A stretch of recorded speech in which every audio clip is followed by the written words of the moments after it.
आप सुन रहे हैं कितनी मोहब्बत है, ऑथर संजना किरोड़ीवाल, मेरे यानी सोना के साथ।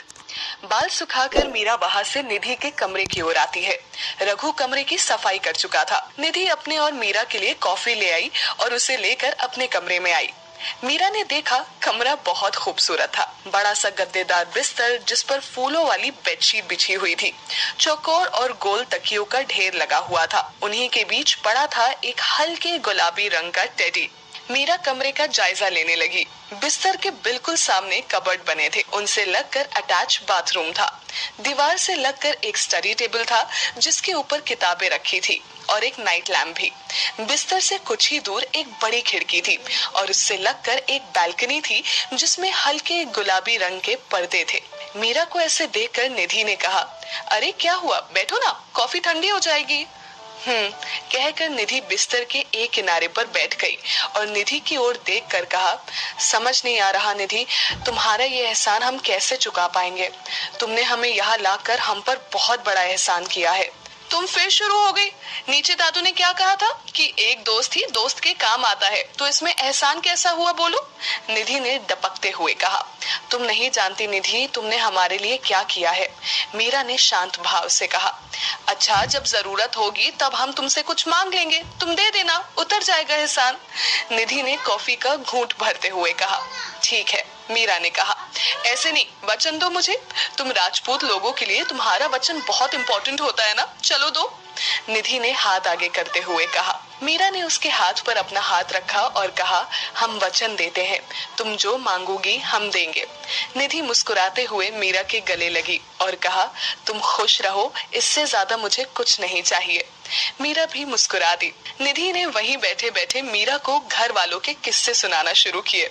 चलो मैं तुम्हें सबके बारे में बताती हूँ। सबसे पहले दादाजी के बारे में।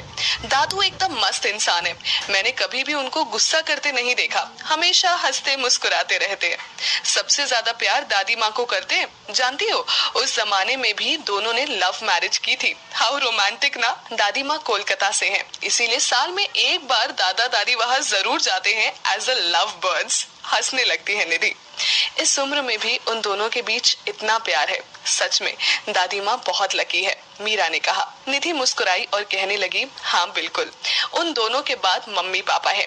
पापा तो हर वक्त काम में बिजी रहते हैं और मम्मा पापा की जरूरतों का ख्याल रखने में बिजी रहती हैं। जब घर में हो तब भी और ऑफिस हो तो फोन करके उन्हें खाने दवाइयों के बारे में याद दिलाती रहती हैं। निधि रुकी और मीरा की ओर देखकर कहा, पता है मीरा, मम्मा पापा ज्यादा बात नहीं करते, फिर भी मम्मा को पता होता है कि पापा को किस वक्त क्या चाहिए। इंटरेस्टिंग ना, क्योंकि उन दोनों में ढेर सारा प्यार है। मीरा ने निधि की बातों में दिलचस्पी दिखाते हुए कहा, हाँ, उसके बाद अर्जुन भैया बिल्कुल तुम्हारी तरह है, शांत, आदर्शवादी और चुप चुप रहने वाले। उन्हें शोर शराबा बिल्कुल पसंद नहीं है। MBA किया है और अब पापा के साथ मिलकर ऑफिस संभाल रहे हैं, निधि ने कहा। सब हो गए, मीरा ने उठते हुए कहा। निधि ने मीरा का हाथ पकड़कर वापस बैठाया और कहा, अरे एक इंसान के बारे में तो मैं बताना ही भूल गई। कौन? मीरा ने कहा, अक्षत भैया। दुनिया के 8वें अजूबे कहो तो गलत नहीं होगा। उनको ना आज तक कोई नहीं समझ पाया है, मम्मा पापा भी नहीं। अभी अभी कॉलेज खत्म हुआ है उनका, हिस्ट्री में कॉलेज में टॉप किया है उन्होंने, निधि ने चहकते हुए कहा। नाइस, मीरा ने धीरे से कहा। वो जो सामने हॉल से लगकर कमरा बना है ना, वो उन्हीं का है। उस साइड कोई नहीं जाता, उनका कहना है वो उनका हिस्सा है। पागल है वो, अपने ही घर में क्या अपना क्या पराया, निधि ने कहा। मीरा की आंखों के आगे वो नेम प्लेट आ गई जिस पर लिखा हुआ था, अक्षत व्यास, अ कॉम्प्लिकेटेड बॉय। मीरा को अब इस शब्द का मतलब समझ आ रहा था। अक्षत से उसका सामना कैसे होगा ये वो नहीं जानती थी, पर इतना जान चुकी थी कि वो बाकी घर वालों से अलग ही था। सबके बारे में बताने के बाद निधि ने कहा, अब तुम भी इस घर का हिस्सा हो, है ना? तो तुम्हारा इंट्रो मैं लोगों को ऐसे दूंगी, ये है मेरी सबसे खूबसूरत दोस्त मीरा राजपूत। थोड़ी चुप चुप, थोड़ी खामोश, लेकिन इसकी आंखें बहुत बातें करती हैं। मीरा हंसने लगी और कहा, अरे बस कर, हम इतने भी खूबसूरत नहीं है। निधि ने मीरा की ओर देखा और कहा, हाय, इतनी खूबसूरत हो कोई भी मर मिटे। मैं लड़का होती ना तो पक्का शादी कर लेती तुमसे। चुप करो, सच में बहुत बड़ी नौटंकी हो तुम, मीरा ने उठते हुए कहा। अच्छा मीरा, मार्केट चले, निधि ने कहा। निधि, अगले महीने हमारे एग्जाम शुरू होने वाले हैं और 1 महीने कॉलेज नहीं आने की वजह से मेरा सारा रिवीजन बाकी है। मैं नहीं जा पाऊंगी प्लीज, मीरा ने कहा। इट्स ओके, मैं भी नहीं जा रही फिर, निधि ने वापस बैठते हुए कहा। अरे तुम क्यों नहीं जा रही अब, मीरा ने कहा। तुम्हें अकेला छोड़कर अच्छा लगता है क्या, निधि ने मासूमियत से कहा। अरे हम रह लेंगे, हमारी वजह से तुम अपनी खुशी बर्बाद मत करो, तुम जाओ, मीरा ने प्यार से निधि के गाल को छूकर कहा। थैंक्स।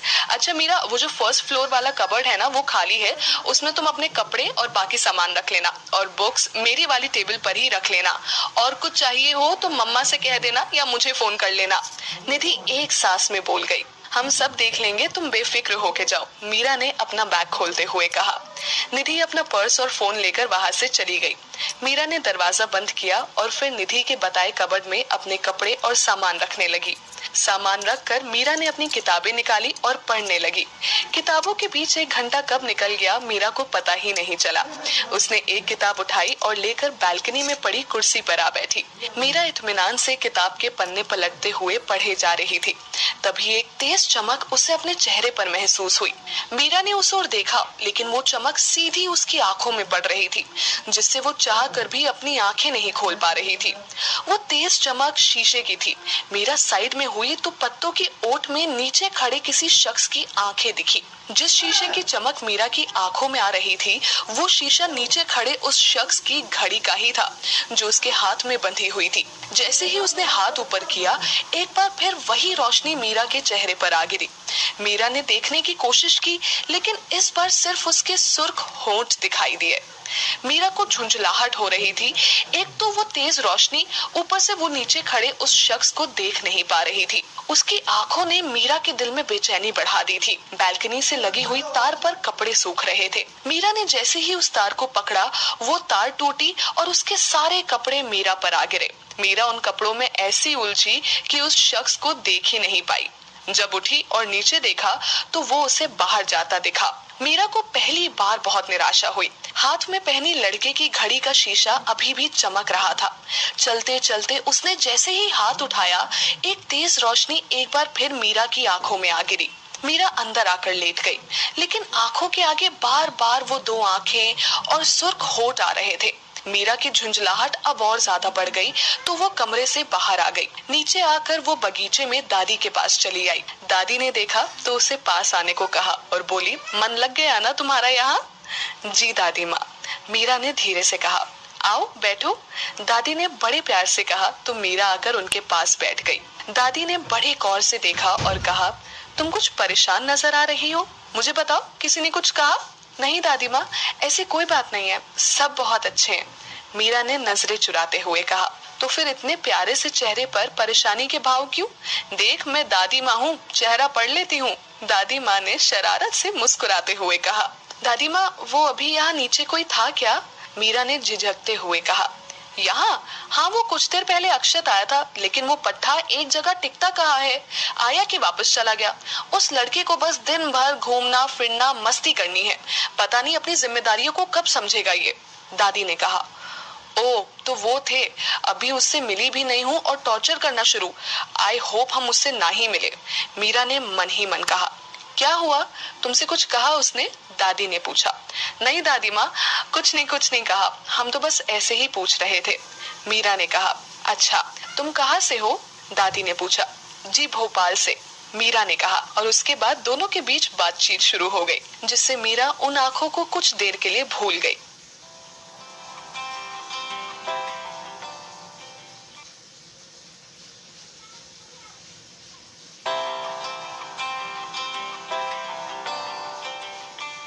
दादी माँ ने उसे अपनी शादी से लेकर अब तक के सफर के बारे में बता दिया। मीरा खामोशी से उन्हें सुनती रही। दिन चढ़ने लगा था। दादी माँ और मीरा अंदर चली आई। मीरा ने देखा रघु बरामदे से कपड़े का ढेर लेकर जा रहा था, तो वो मदद के लिए उसके पास आई और कहा, लाइए कुछ कपड़े हमें दे दीजिए। अरे नहीं दीदी, ये अक्षत बाबा के कपड़े हैं, इन्हें तो हमें ही रखने जाना होगा, उन्हें नहीं पसंद कोई उनकी चीजों को हाथ लगाए। मीरा ने सुना तो उसे बड़ा अजीब लगा और वो सोचने लगी, आखिर ये अक्षत है क्या? आपको कुछ चाहिए दीदी? रघु की आवाज से मीरा की तंद्रा टूट गई और उसने धीरे से नामे गर्दन हिला दी। वो अंदर चली आई बालकनी में। गमलों में पौधे लगे थे, मीरा उनकी ओर चली आई। उसने खराब हो चुकी पत्तियों को अलग किया और गमलों की सफाई करके उनमें पानी देने लगी। दादू बाहर से आ चुके थे और काफी देर से वो मीरा को ये सब काम करते हुए देख रहे थे। मीरा बड़े प्यार से पौधों की सिंचाई कर रही थी, जिसे देखकर दादू की आंखों को सुकून मिल रहा था। वो चलकर मीरा के पास आए और वहां पड़ी कुर्सी पर बैठते हुए कहा, बड़े दिनों बाद किसी को इतने इत्मीनान से काम करते देखा है। अरे दादाजी आप? मीरा ने दादू की आवाज सुनकर कहा। तुम मुझे सबकी तरह दादू ही बुलाया करो, अपनापन लगता है। वैसे तुम आज ही इस घर में आई हो और आज ही काम में खुद को व्यस्त कर लिया, दादू ने बड़े प्यार से कहा। हमें ये सब काम करना पसंद है दादू। पौधे भी इंसान की ही तरह होते हैं। जैसे कोई उदास इंसान अच्छा नहीं लगता, वैसे ही मुरझाया हुआ पौधा भी अच्छा नहीं लगता।